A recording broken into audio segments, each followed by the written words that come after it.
Welcome to Out of the World, and in this episode we're still cruising the south coast of Australia in Western Australia because this is the city of Albany and Torndirrup National Park. And in the previous episode we had just arrived in Australia's incredible southwest.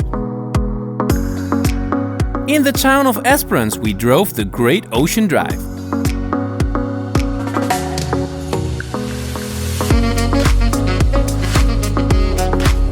And we explored Cape Le Grand, the national park with the best beaches in all of Australia. Including the #1 beach in the world at Lucky Bay.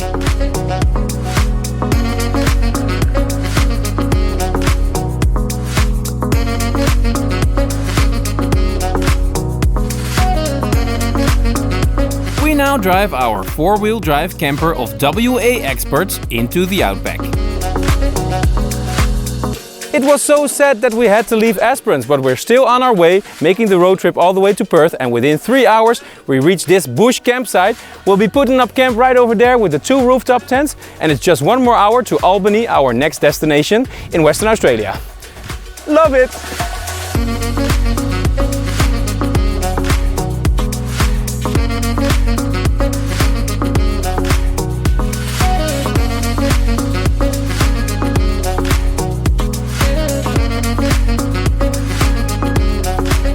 Near the town of Jerramunga, we have a little outback party with beers and hot dogs.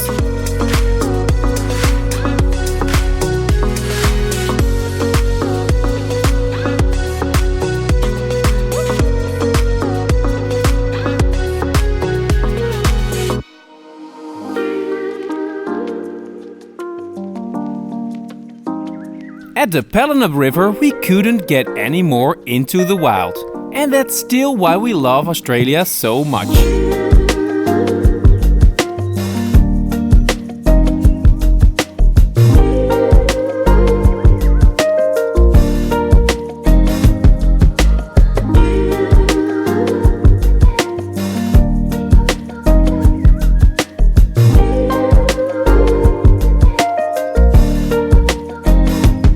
From here it's only 1.5 hours to Albany, through green hills and pine forests.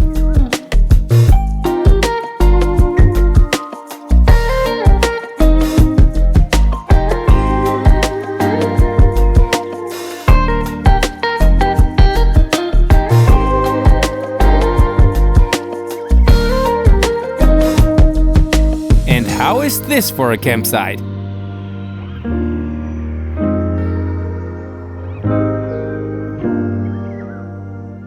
So we've reached a town called Albany, and from here it's only 400 kilometers left to Perth on the beautiful south coast. It sounds like nothing, but it's actually still more than my entire country is big. I do realize that, but in Australian terms only 400 kilometers, but we couldn't skip Albany. We're here in the woods next to the King River, a beautiful place also for the kids, and we'll be doing the spectacular sights, the cliffs, the beaches of Albany.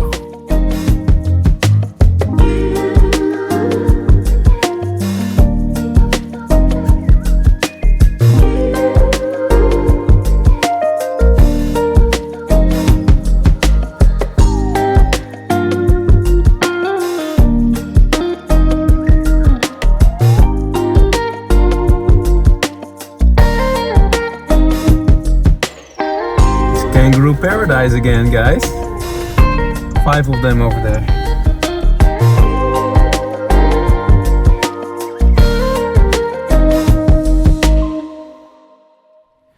The city of Albany is located in a beautiful area with some bays, rocky peninsulas, islands and beaches. Today we're gonna make a drive along the most beautiful sites, and I hope we're gonna get some sun because the weather is not all that, and we start at Emu Point.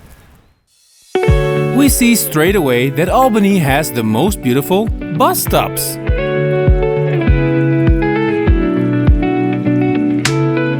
And many playgrounds too.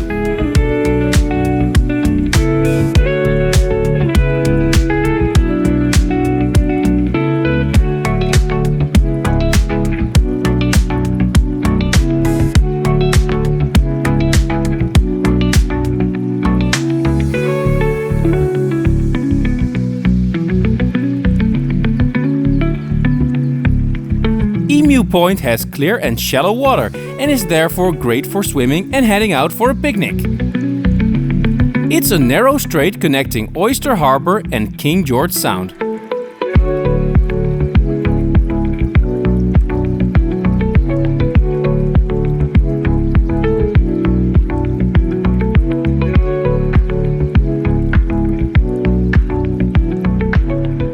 We continue our drive towards the city center where you find Middleton Beach and also the ruins of an old lighthouse. It's a perfect spot for droning.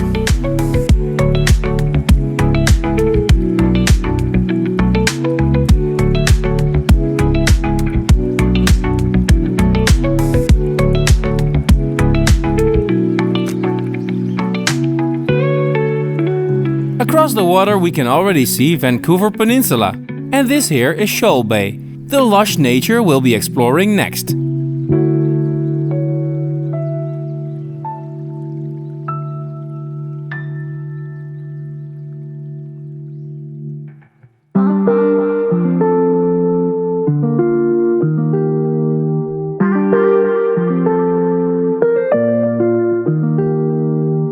The industrial town of Albany has about 40,000 people, and it's your typical WA coastal town.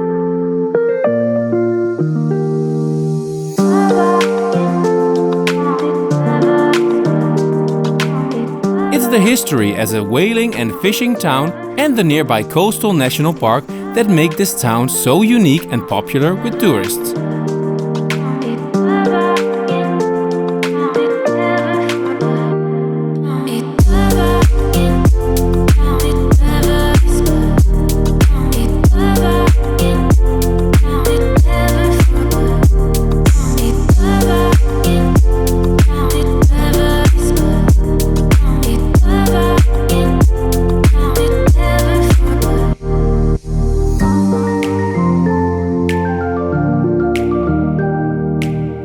From the city of Albany we drove across the water and over there we find Torndirrup National Park. And in that national park there are incredible bays and beaches like the one behind me. And this is the peninsula called Bald Head. And over there you'll find beaches like this one called Salmon Beach, and the water is incredible. Woo!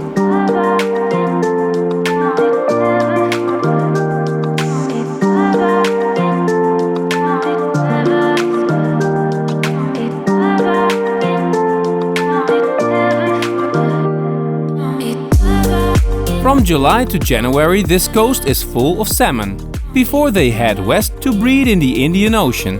The tropical current flowing around the southwest cape helps to spread the eggs all over the southern coastline of Australia, and therefore helps spread the salmon.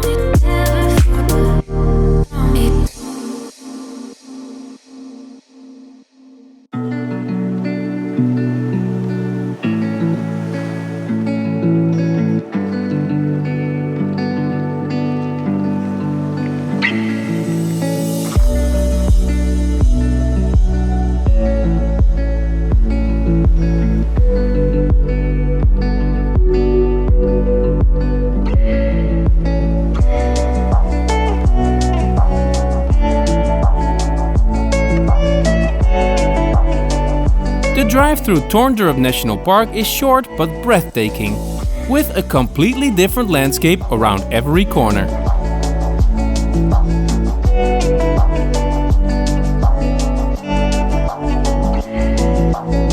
We drove to the other side of Bald Head, that beautiful peninsula over there, and you'll find the Murray boat ramp. There's this spectacular little beach with big rocks, and just behind there is Misery Beach, which is the widest beach of the area. Torndirrup National Park is incredibly beautiful, guys.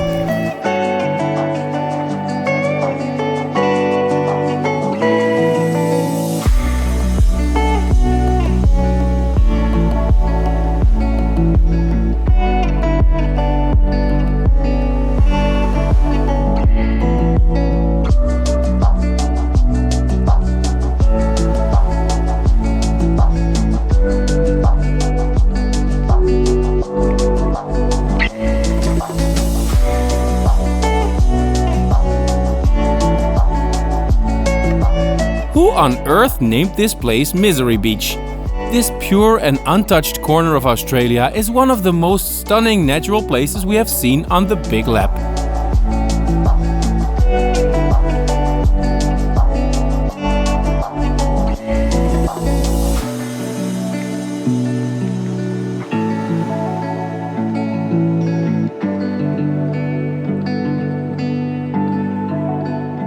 On the same peninsula we pass a site with some historic significance because from 1800 until 1978 there used to be a whaling station here in Albany.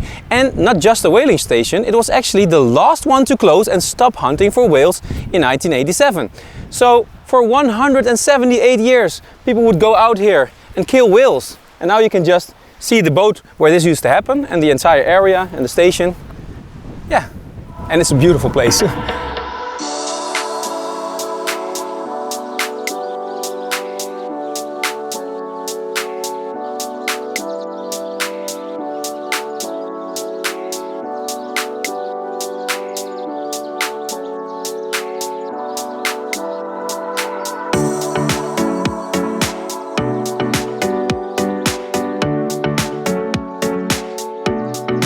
It's hard to imagine such a tragic history of killing in a setting like this.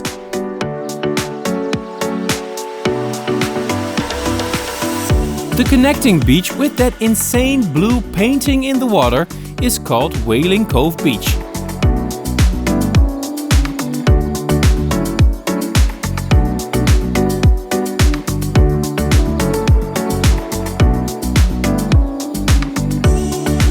And on that beach is one of the ships responsible for catching over 1,000 humpback whales and nearly 15,000 sperm whales since 1952. I like it better as a museum.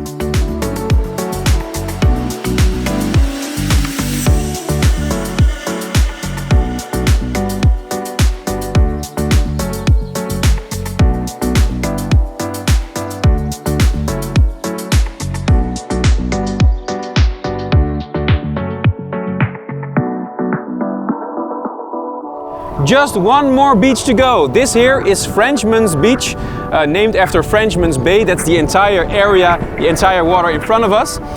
It's a really wide beach and it's insanely beautiful again.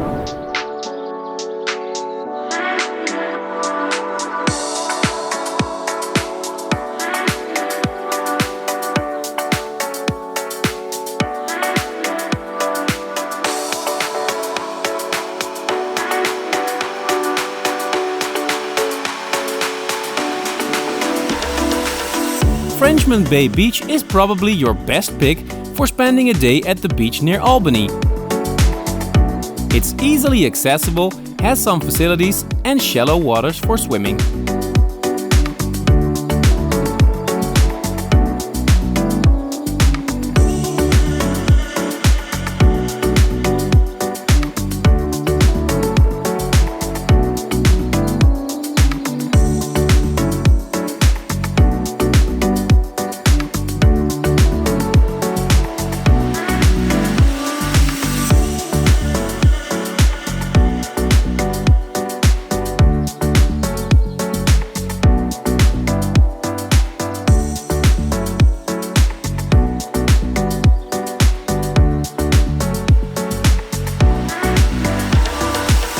So here in Albany we find another major site. It's the cheapest diesel that we found in all of Australia. The highest diesel price that we paid was about $2.30 and over here it's $1.63.8, which is the cheapest in the entire country that we've seen so far. Smiling!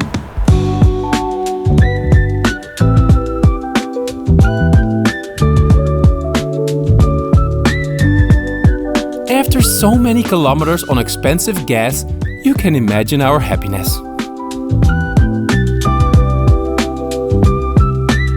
But the animals that are hopping around here make our day even better. It's the golden hour again, and I don't mean the sun is going down, yeah, that too, but we also see a lot of kangaroos everywhere in the meadows. There's two over here that I'm gonna show you.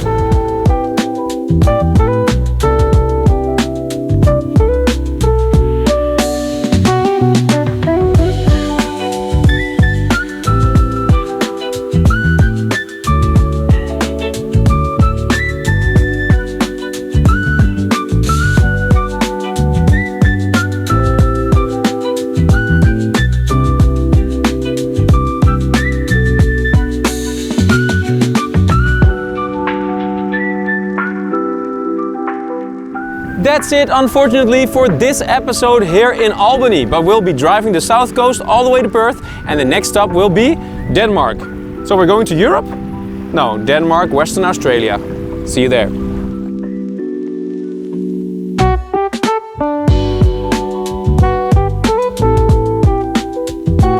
We make a stop at Cape Kennedy, a special little haven near the beach.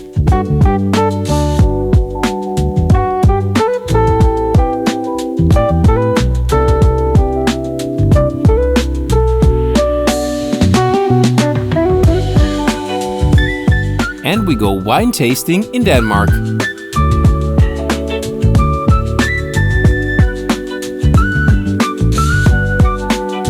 Check in next time and subscribe to see the end of our big lap. Ciao!